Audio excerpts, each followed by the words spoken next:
No, Des, Jasmine said, shaking her head. I love you, not like a cousin, but like a man. I have loved you for years, and I can't keep it to myself anymore. Desmond's eyes widened in shock. What? What are you saying, Jasmine? You can't mean it. I do, she said, stepping closer to him. I have felt this way since we were kids, and now that you are back, I can't hide it anymore.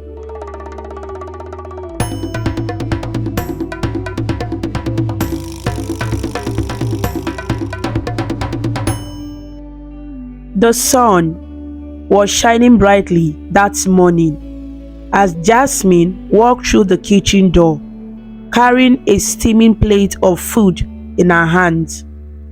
She wore a simple yellow dress and had her hair tied up in a loose bun.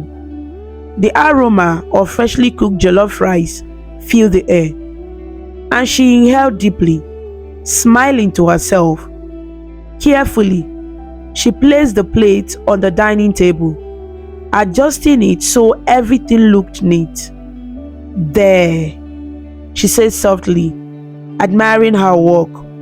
After making sure the table was perfectly set, Jasmine wiped her hands on her apron and began climbing the stairs. Her steps were calm, and the wooden staircase creaked softly under her weight. She hummed a little tune as she made her way to the first door on the right. Stopping in front of it, she raised her hand and knocked gently. Come in, a familiar voice called from inside. Jasmine pushed the door open slowly and peeked in. There he was, Desmond, her big cousin brother. He was sitting on the edge of the bed, scrolling through his phone. His suitcase was still unpacked, clothes spilling out onto the floor. He looked up when he saw her and broke into a wide smile. Good morning, Desmond, Jasmine greeted, stepping fully into the room. Good morning, Jazz, he replied, his voice warm and cheerful. You are still up to your chef duties, I see. Jasmine laughed, shaking her head. Of course, if I don't cook, who will? You know Auntie is always busy with her work. Desmond chuckled, setting his phone aside. Some things never changed. Mom, still buried in her files, huh? As usual, Jasmine replied, rolling her eyes.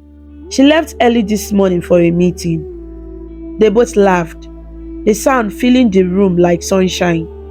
Desmond stretched his arm lazily, letting out a small yawn. Well, I will come down in a bit. Let me just... Nope, Jasmine interrupted, placing her hands on her hips. You are coming with me now. I didn't cook for you to sit here and let the food get cold. Desmond raised an eyebrow, pretending to protest. But, no buts, Jasmine said firmly, stepping closer to him. She reached for his phone and snatched it away playfully. Hey! Desmond exclaimed, laughing. Give that back. Not until you get up, Jasmine teased, hiding the phone behind her back. Desmond shook his head, smiling.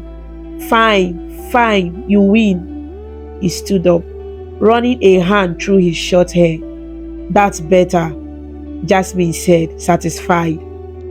She handed her phone back to him, but not before sticking her tongue out playfully. You are still the same little troublemaker, Desmond said, ruffling her hair as they both walked out of the room. Hey, I'm not little anymore, Jasmine protested, smoothing her hair. Okay, you are not little, Desmond teased, grinning. But you are still a troublemaker. They both laughed as they made their way down the stairs. As they walked into the dining room, Jasmine couldn't help but feel a sense of pride. She had spent the morning making sure everything was perfect for Desmond. The table was set with shiny plates and clean cutlery. and the food smelled amazing. Wow, Jasmine, Desmond said, looking at the table. This looks incredible. Thank you, Jasmine said, beaming. I know you have missed my cooking. You are right about that, Desmond admitted, pulling out a chair. I haven't had real home cooked food in ages. Abroad food is, well, let's just say it's not the same. Jasmine giggled as she served him a generous portion of jollof rice and grilled chicken. You are home now, so get ready to be spoiled.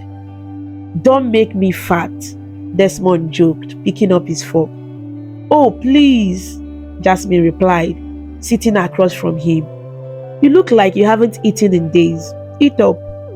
As they ate, they talked about everything. Desmond's life abroad, Jasmine's school, all the fun things that had happened in the family while he was away. So tell me, Desmond said, pausing to take a sip of water. How is Uncle John? Is he still telling those long stories about his fishing adventures? Jasmine laughed so hard she almost choked. Oh, you have no idea. Last week, he came over and talked for 3 hours straight about a fish that got away. Desmond shook his head, laughing. That man never changes. And guess what? Jasmine added, her eyes twinkling with amusement. He brought the fishing net with him to show us. Desmond laughed so loudly that Jasmine had to show shame. Don't wake the neighbors, she said, giggling. After they finished eating, Jasmine cleared the table while Desmond leaned back in his chair, looking content. Thank you, Chef Jasmine, he said, giving her a mock salute. You're welcome, Sir Desmond, Jasmine replied. Desmond stood up and stretched. So, what's the plan for today? Jasmine shrugged. Nothing much. Auntie said we should go grocery shopping later. But apart from that, it's just a lazy day. Grocery shopping, huh? Desmond said thoughtfully. You're still dragging me along for all the errands. Of course, Jasmine replied with a mischievous grin. That's what cousins are for. Desmond laughed, shaking his head. All right. Let's just hope you don't make me carry all the bags. No promises, Jasmine teased as she carried the last plate into the kitchen. As they sat in the living room later, sipping on glasses of juice, Jasmine couldn't help but feel happy. Having Desmond back felt like a piece of the puzzle had returned to the house. You know, she said, looking at him, it's really nice to have you back. Desmond smiled, his expression softening. It's nice to be back.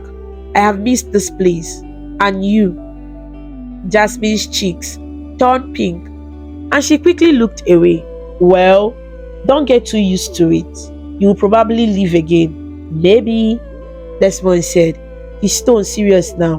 But for now, I'm here, and I plan to enjoy every moment. Jasmine nodded, a small smile on her lips.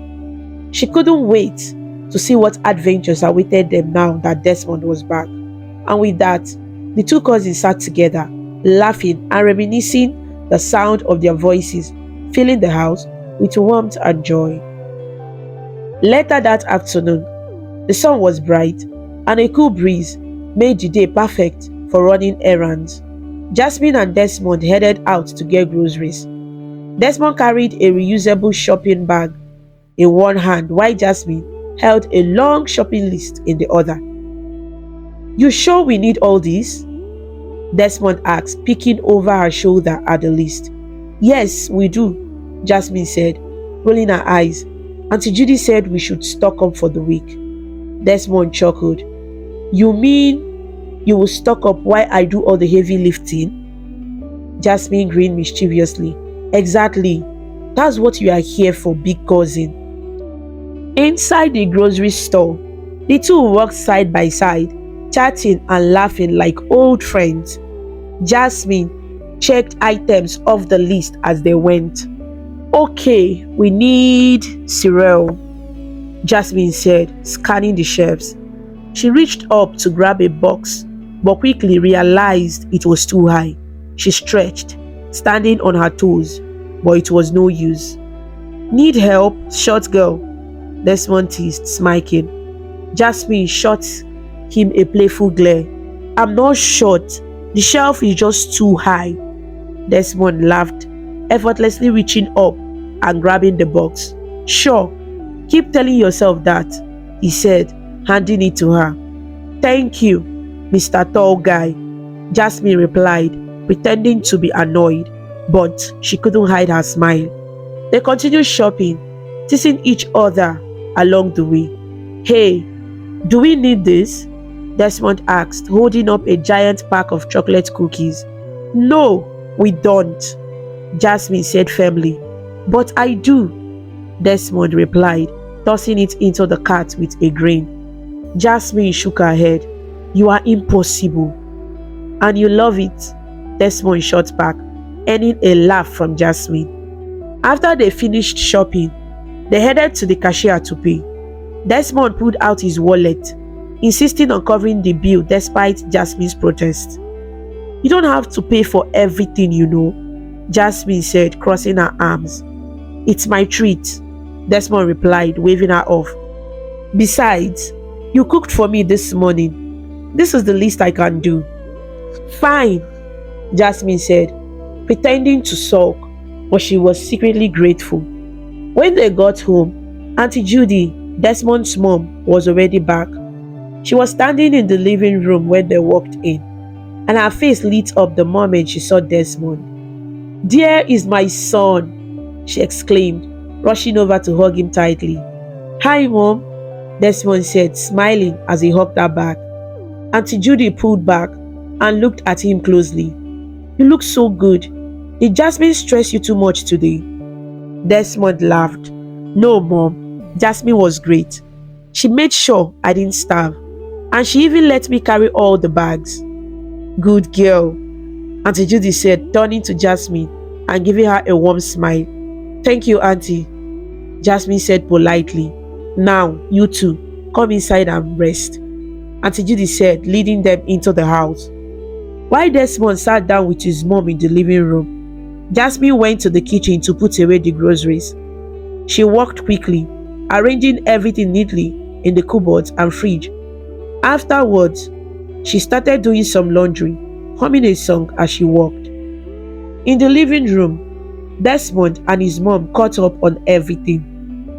So, tell me, Auntie Judy began, leaning back on the couch. How was your time abroad? Did you enjoy it? It was amazing, Desmond replied, smiling. I learned so much. I met so many interesting people, but I missed home a lot. Auntie Judy nodded. We missed you too. The house feels so empty without you.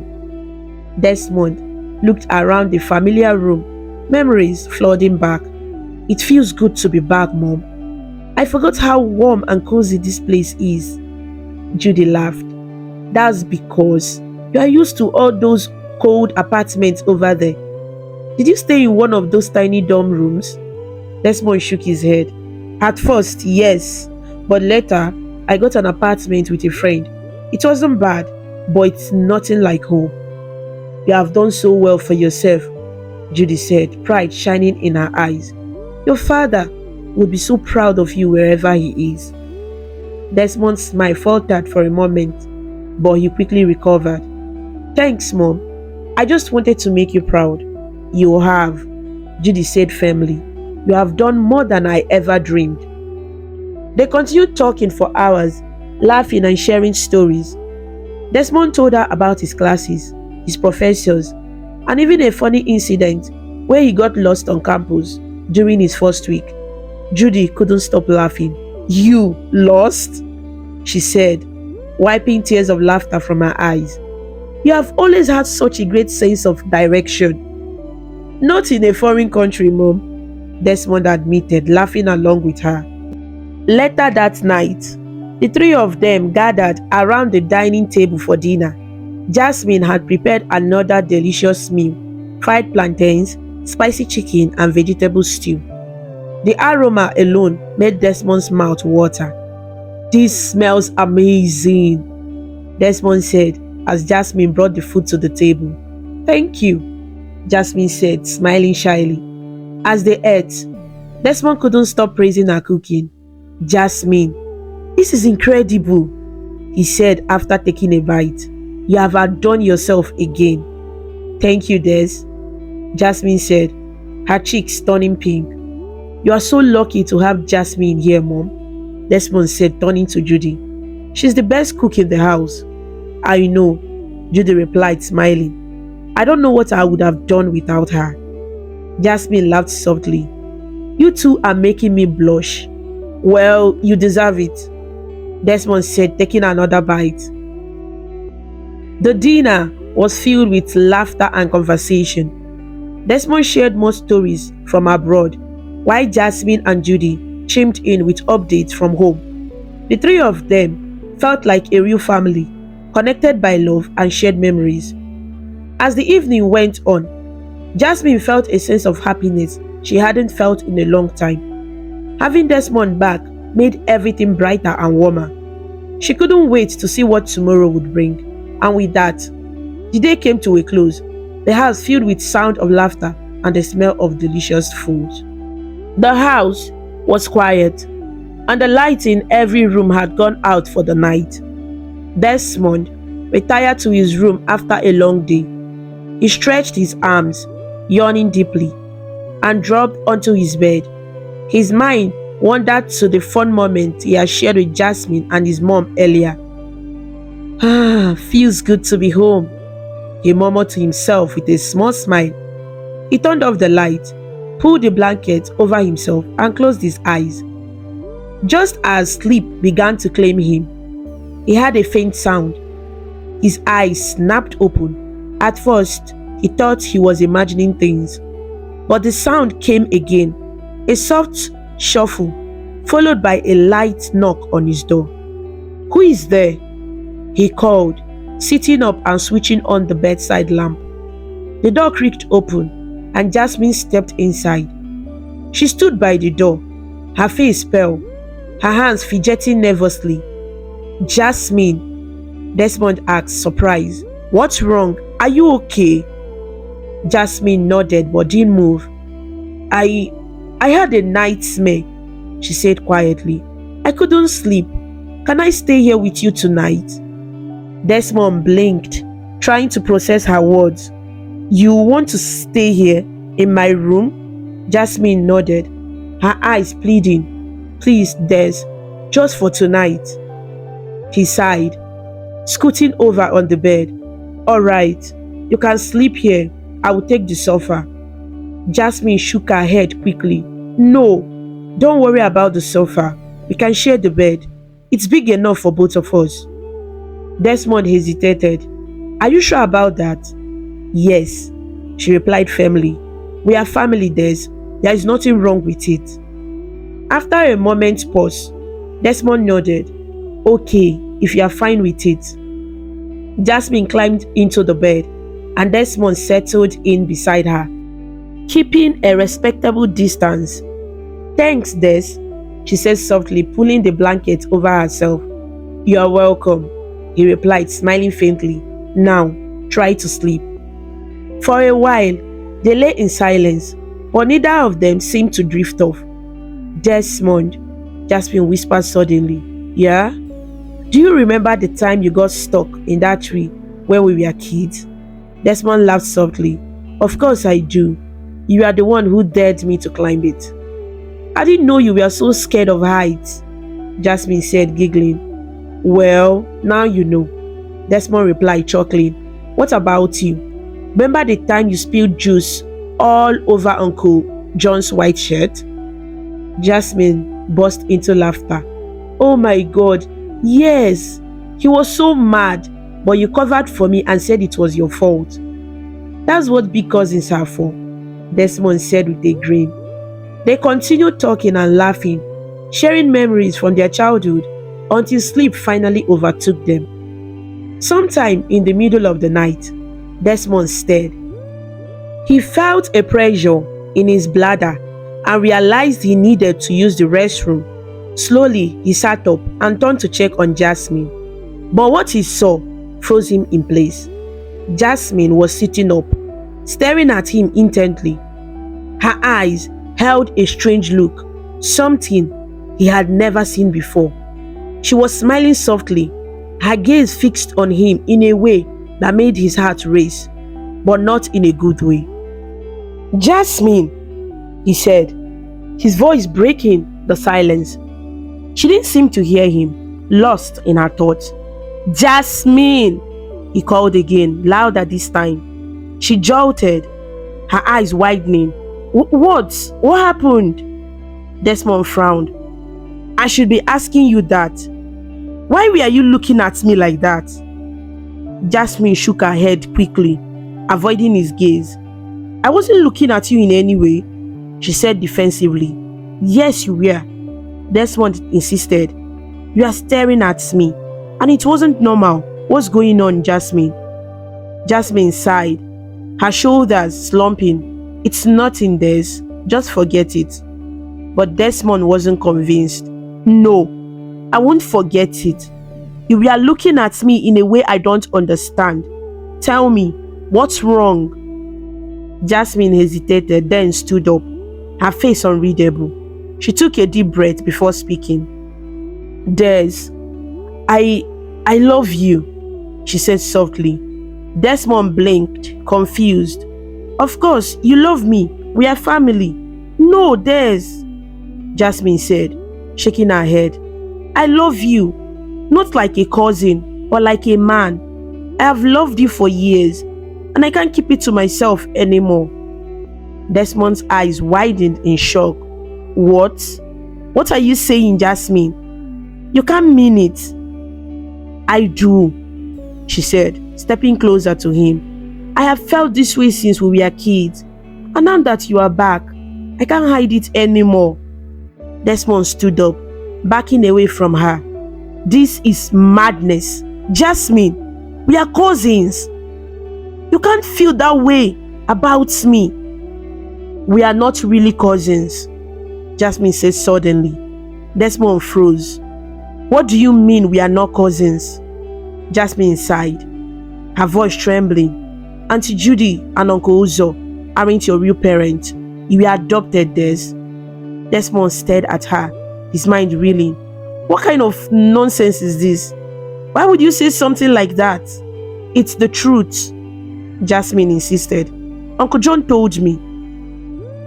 Desmond shook his head, refusing to believe her. "You are lying. You are trying to destroy our family with this nonsense." "I'm not lying, Desmond," Jasmine said, her voice desperate. "You can ask your mom yourself if you don't believe me." "Get out," Desmond said suddenly, his voice cold. "Des, I said get out," he shouted, pointing at the door. Jasmine's eyes filled with tears, but she didn't argue. She turned and walked out of the room, pausing at the door to say one last thing. "I love you, Desmond, and I'll do anything to make you love me too." With that, she walked away, leaving Desmond alone in the dark. He sat down on the bed, his mind racing. Could what Jasmine said be true? Would he really be adopted? He buried his face in his hands, trying to make sense of everything. The night that had started with laughter and warmth had turned into something he couldn't even begin to understand. And as the hours dragged on, sleep was the furthest thing from his mind. The morning sun peeked through the curtains, filling the house with light, but Desmond wasn't in the mood to admire the beauty of the day. His mind was a whirlwind of emotions as he stood in front of his mom's bedroom door. He had been awake all night, replaying Jasmine's words in his head. Taking a deep breath, he pushed the door open and walked inside. Judy, his mom, was still sleeping, her face peaceful. He hesitated for a moment, unsure of how to begin. But the questions burning in his mind wouldn't let him rest. "Mom," he called softly. Judy stared, slowly opening her eyes. "Desmond, what's wrong? It's so early." Desmond sat down on the edge of the bed, his hands clasped tightly. Mom, I need to ask you something. Judy rubbed her eyes, sitting up. What is it, son? You look troubled. He looked at her, his heart pounding. Are you and Dad really my biological parents? Judy froze, her expression shifting from confusion to shock. What? Why would you ask me that? Please, Mom, Desmond said, his voice firm. Just answer the question. Judy lowered her gaze, her hands trembling. After a long silence, she finally spoke. Who told you that? She asked, her voice barely above a whisper.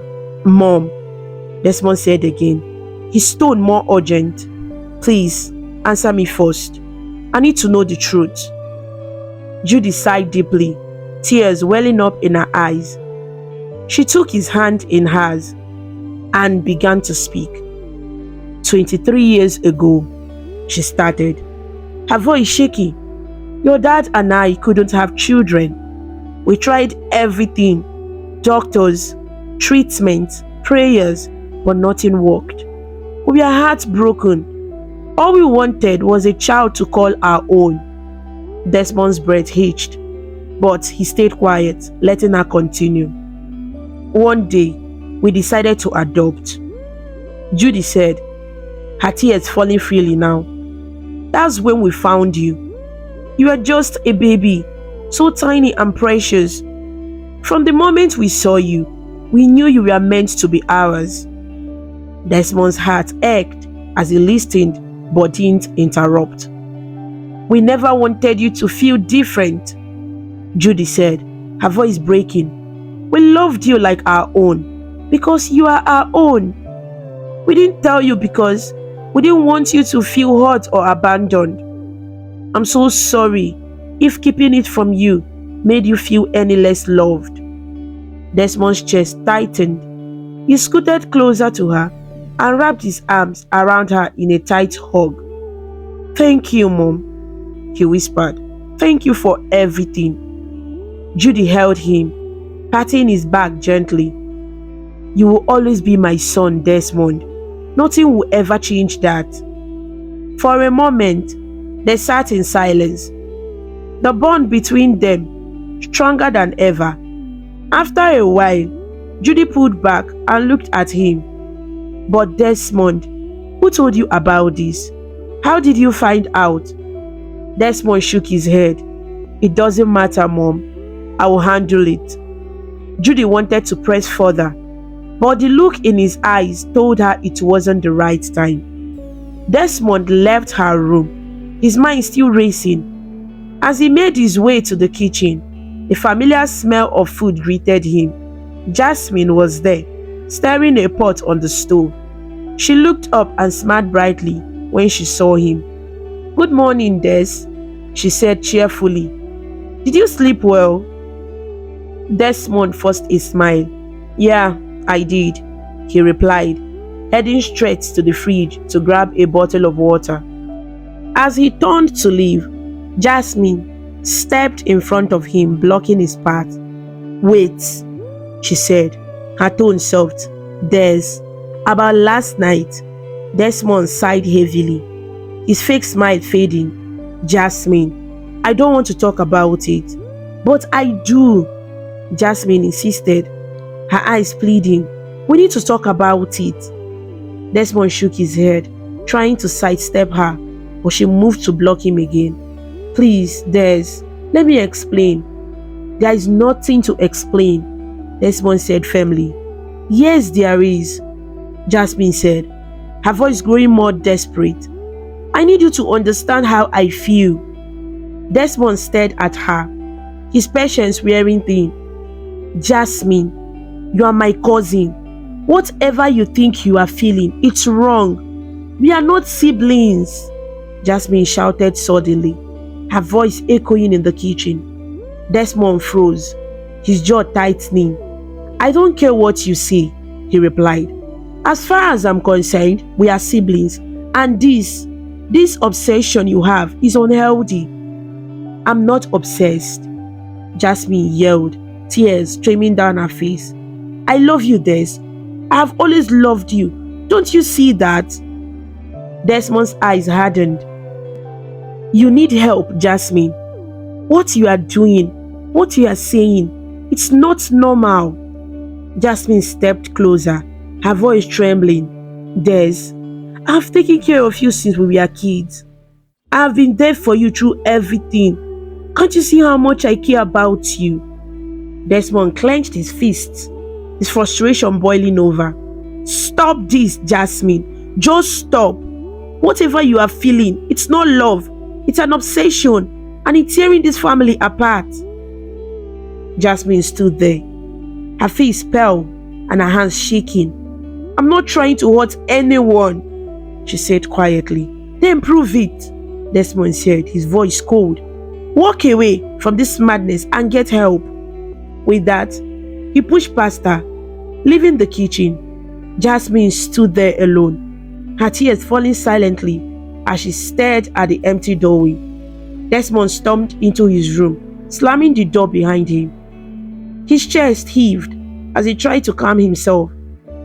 He couldn't believe how quickly his life had turned upside down. Sitting on the edge of his bed, he buried his face in his hands. Why is this happening? He muttered to himself. The truth about his adoption, Jasmine's shocking confession, and the tension in the house, it was all too much to handle. For the first time in his life, Desmond felt completely lost. But one thing was clear. He couldn't let this situation continue. Something had to change, and soon. As he stared out the window, his mind raced with thought of what to do next. But no matter how hard he tried, he couldn't shake the feeling that the worst was yet to come. Desmond sat in his room, his head resting in his hands. The events of the last few days weighed heavily on him, leaving him drained. The silence in the house was deafening, and his thoughts kept swelling with confusion, anger, and sadness. Suddenly, the door creaked open, and he looked up. His heart skipped a beat when he saw Jasmine standing there, clutching a knife tightly in her hand. Jasmine, Desmond exclaimed, jumping to his feet. What are you doing? Put that down. Jasmine's face was pale, her eyes red from crying. She shook her head, gripping the knife even tighter. No, Desmond, she said, her voice trembling. I can't take this anymore. If you won't love me, if you won't accept me, then there is no point in living. Are you insane? Desmond shouted, his voice laced with panic. What are you talking about? Put the knife down. I'm not insane, Jasmine yelled back, tears streaming down her face. I have loved you since we were kids. And when I found out you were adopted, I thought it meant we could finally be together. Desmond stared at her in disbelief, his heart racing. Jasmine, this is wrong. You can't feel this way about me. We are family. We are not family, Jasmine screamed, her voice breaking. You are not my cousin, Desmond. I love you. Why can't you understand that? The shouting grew louder, carrying through the house. Judy, who was downstairs folding laundry, froze when she heard Desmond's panicked voice. Dropping the clothes, she rushed up the stairs and burst into Desmond's room. Her eyes widened at the sight before her. Jasmine! Judy gasped, her hand flying to her chest. What are you doing? Put that knife down right now. Jasmine turned to her, her face twisted with desperation. No, Auntie, you don't understand. I love Desmond, and I can't live without him. If I can't have him, I will end it all. Judy's voice trembled as she stepped closer, her hands raised in a calming gesture. Jasmine, please, let's talk about this. Put the knife down, and we can walk through this together. Jasmine shook her head violently. There is nothing to talk about. Do you know how long I've waited for this? How much I've sacrificed? Sacrificed? Desmond asked, his voice shaking. What do you mean, Jasmine? Jasmine turned to him, her expression calm.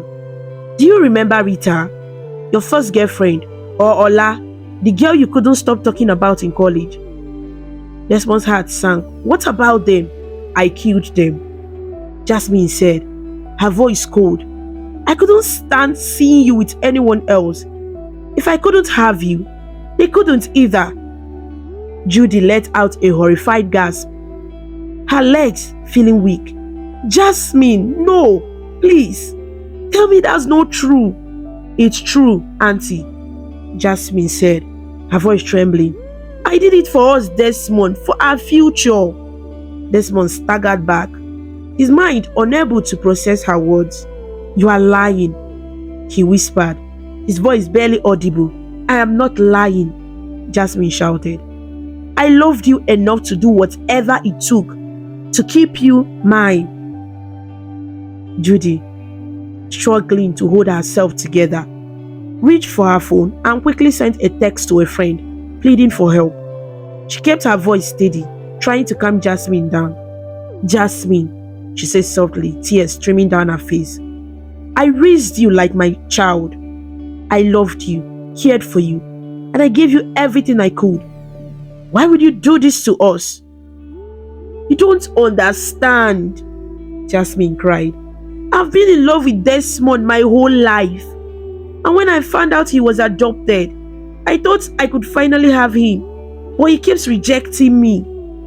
Jasmine, please, Judy begged. This isn't the answer. Put the knife down and we'll figure this out together. I promise. No, Auntie, Jasmine screamed, gripping the knife tighter. If I can't have him, no one will. Moments later, the sound of footsteps echoed in the hallway.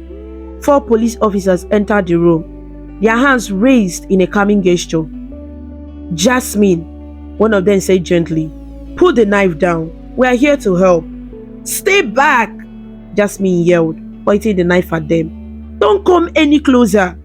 The officers froze, trying to de-escalate the situation. Judy stood there in the corner, silently praying for a miracle. But Jasmine's mind was made up. She looked at Desmond one last time, her eyes filled with tears. I'm sorry, she whispered. If I can't have you, I don't want to leave.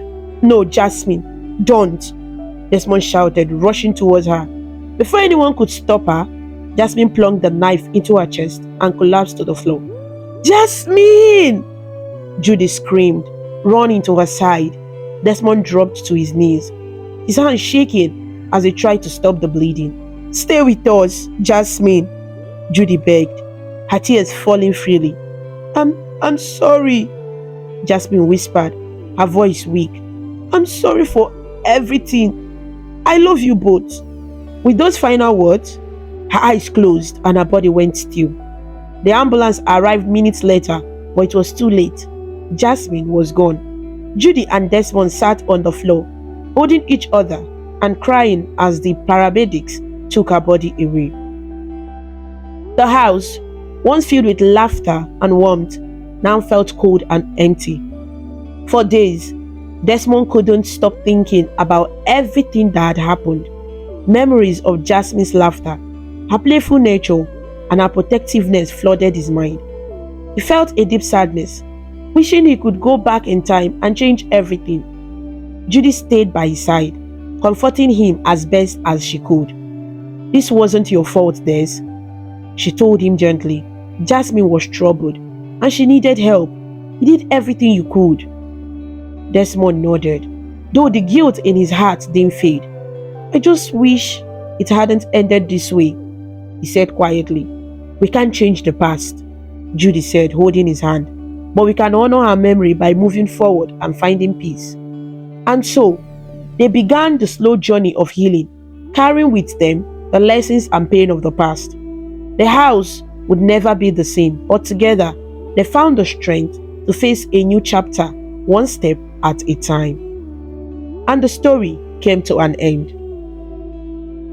Unresolved emotions and obsessions can lead to destructive outcomes. It's important to seek help when struggling with inner conflict and unhealthy feelings. Open communication, understanding, and timely intervention are crucial in addressing emotional challenges before they spiral out of control. Love and care should come with respect for boundaries and the well being of others. Thank you so much for watching this amazing story on African Stories by V. If you liked it and felt inspired with your journey, please show your support by clicking the like button, sharing with your friends, and leaving a comment below. To see more interesting stories and learn about different cultures, subscribe to African Stories by V. And don't forget to ring the notification bell so you never miss a new story. Your support means a lot and helps us bring more stories to you. Until we meet again, stay connected, stay inspired, and keep smiling.